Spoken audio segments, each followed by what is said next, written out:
La impresión offset es un sistema indirecto de impresión que deriva de la litografía, en la cual la plancha se moja parcialmente con agua que repele la tinta grasa. Para imprimir se emplean tintas de 4 colores: cian, magenta, amarillo y negro, que forman las siglas CMYK.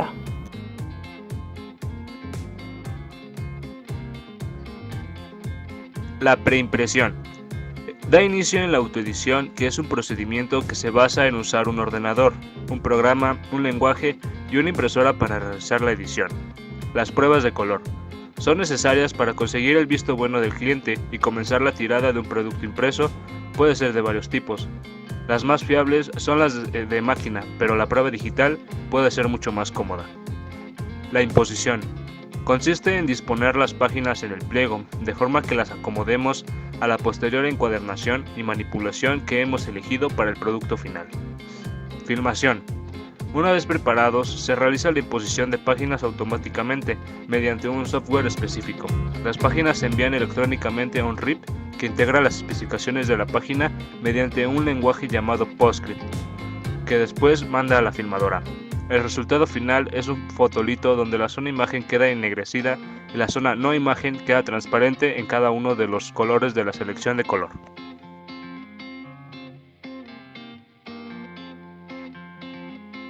Uno de los elementos más importantes en la impresión offset son las placas de aluminio, ya que sin ellas no se puede realizar la impresión. Este material se debe a que es resistente a la oxidación y por ser muy flexible. Lo siguiente. Las placas con emulsión son expuestas a la luz que ha pasado a través del negativo o positivo de la imagen que deseas imprimir con ayuda de una ensoladora.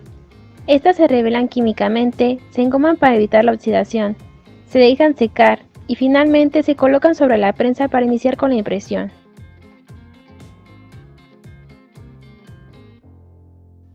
La impresión. La etapa de impresión consiste en transmitir la imagen desde la plancha al sustrato, que es el papel o el cartón o el soporte donde se va a imprimir.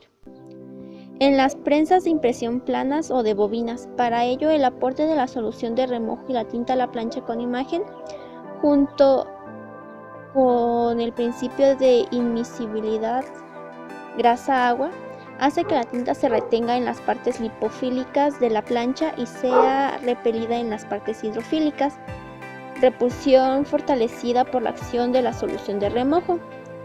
Cuando la plancha ha tomado la tinta, la transmite al rodillo portacaucho o mantilla, el cual imprime la imagen sobre el papel o el soporte que circula por encima del cilindro de impresión. Y la impresión finaliza con una etapa de secado y fijación de las tintas sobre un sustrato que depende del tipo de tinta utilizado. Así se pueden encontrar tintas de secado por calor, que son las tintas convencionales Heat-Set, tintas de secado sin calor, que son las tintas convencionales Cold-Set, o tintas de secado por radiación, tintas ultravioleta, y tintas de curado por radiación de electrones, que son las tintas EV. Una de las partes de la máquina es el zócalo, el cual es el suelo o base de la máquina, que tiene una estructura robusta capaz de soportar el peso de toda la máquina. El zócalo puede ser simple o monobloque o compuesto por varios bloques. Las bancadas forman parte de la estructura de la máquina. Son las paredes donde van situados los cilindros del cuerpo impresor, la batería de entintado y mojado y las coronas dentadas que mueven al cuerpo impresor y las baterías. Una de las partes que se encuentra al inicio de la máquina es la pila de entrada. Es el lugar donde se coloca el papel para su paso posterior hacia el marcador mediante el cabezal de aspiración. Hay dos clases de pila de entrada, de pila alta y de pila baja. Esto quiere decir a qué altura está la pila de papel. El marcador está compuesto por dos partes. Primero por el cabezal de aspiración y segundo por la mesa de marcar. Hay dos tipos de cabezal de aspiración, de toma anterior y toma posterior. Los de toma anterior elevan el pliego por el lado delantero o de las pinzas entregándolo intermitentemente, y los de toma posterior lo empujan hacia adelante desde el borde posterior. Las partes del cabezal de aspiración son la barra aspiradora, la cual si es de toma anterior levanta la hoja mediante una larga fila de bocas aspiradoras, y si es de toma posterior lo hace con pocos aspiradores, levantando el papel por el centro o por los ángulos del lado posterior.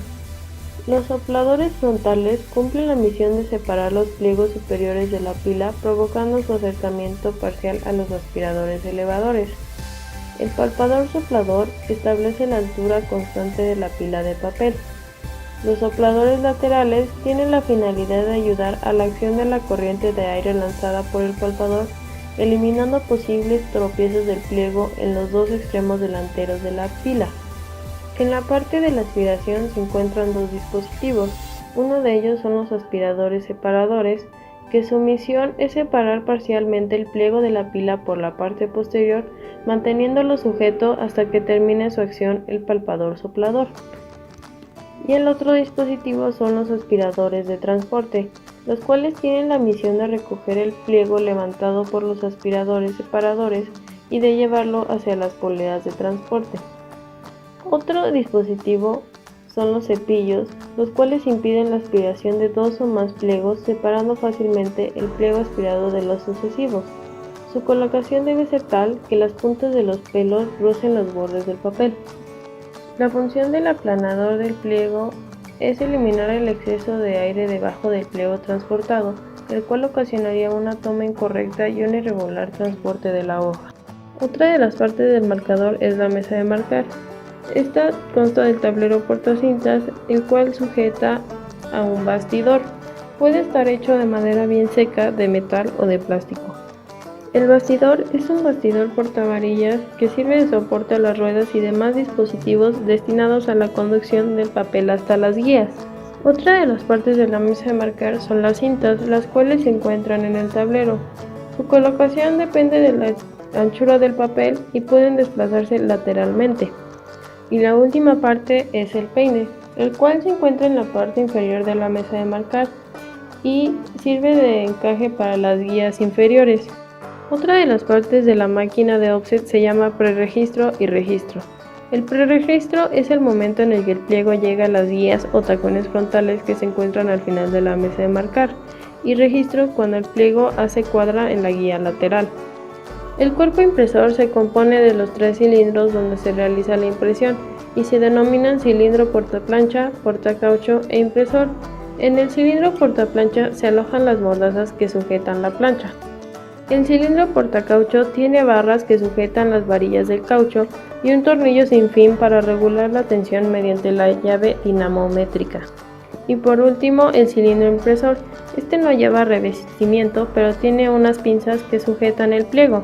Suele ser liso o incluso rugoso para evitar el repintado de las máquinas tira y retira. La batería de entintado está compuesta por un grupo de rodillos de distintos diámetros, recubrimientos y dureza. Los elementos principales de una batería son el tomador. Su misión es transferir la tinta que recibe del ductor al resto de rodillos de la batería. Este es un rodillo recubierto de caucho con una dureza comprendida entre unos 35 a 40 grados Shora. Las mesas distribuidoras cumplen la función de evitar acumulaciones de tinta en los rodillos. Esta acumulación se produce por la toma no uniforme de tinta.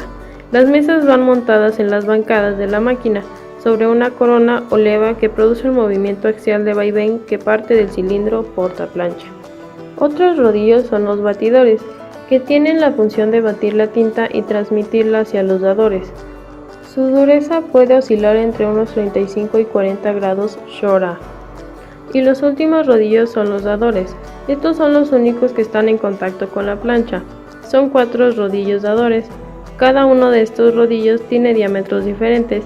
Así se evita que coincidan sus desarrollos en el entintado de la plancha, eliminando repeticiones y ráfagas sobre la impresión. La siguiente parte de la máquina es el sistema de mojado. El primer sistema de mojado fue el llamado sistema convencional. Los rodillos de caucho llevaban un recubrimiento tubular de algodón. Este tipo de rodillos se denominan rodillos con muletón.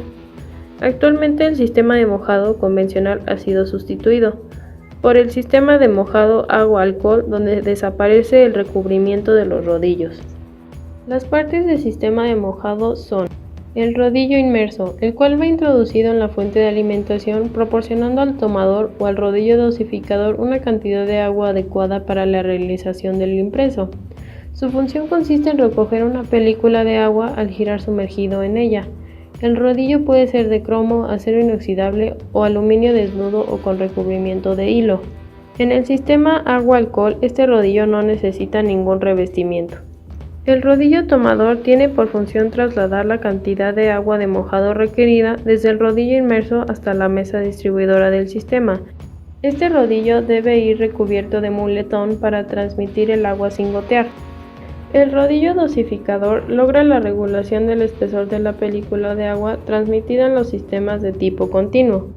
La mesa distribuidora. Este rodillo tiene un movimiento axial de vaivén para distribuir la película recibida del dosificador. Su construcción es siempre de tipo metálico. Y por último, el rodillo dador. Estos rodillos, según el sistema de mojado que tengamos, convencional o agua-alcohol, pueden ser 2 para el primer sistema y 1 para el segundo. Su función principal en ambos casos es mojar toda la superficie no imagen de la plancha. Una de las partes más importantes de la máquina son el grupo motor y los compresores. El grupo motor es la parte de la máquina que genera el movimiento de todos sus elementos mediante los engranajes y coronas dentadas que son las que transmiten el movimiento a los cilindros y rodillos. Y los compresores son los encargados de suministrar aire a presión por todos los circuitos y sistemas neumáticos de la máquina que funcionan con aire. Otra parte importante son los pupitres o mesa de control, ya que desde ahí se regulan todas las funciones necesarias de la máquina para su control. Y por último, la pila de salida. Esta es la última parte de la máquina. Comienza cuando las pinzas del cilindro impresor sueltan el pliego y lo recogen las pinzas de salida, ayudadas por el cilindro esquelético. Las partes de la pila de salida son los brazos portapinzas, el cilindro esquelético, la escuadra frontal, las escuadras laterales, la escuadra posterior y el alisador del pliego. La postimpresión engloba todas aquellas actividades encaminadas a proporcionar la forma definitiva al producto final impreso, bien sea cambiando su superficie para darle un toque estético o para protegerla, manipulando su estructura, así como el empaquetado final, almacenaje y entrega del producto final. Esta puede ser dividida en 6 grupos: encuadernaciones, plegados, acabados normales o especiales, cortes irregulares y soportes de cartelería. Todo es realizado según a las órdenes del cliente.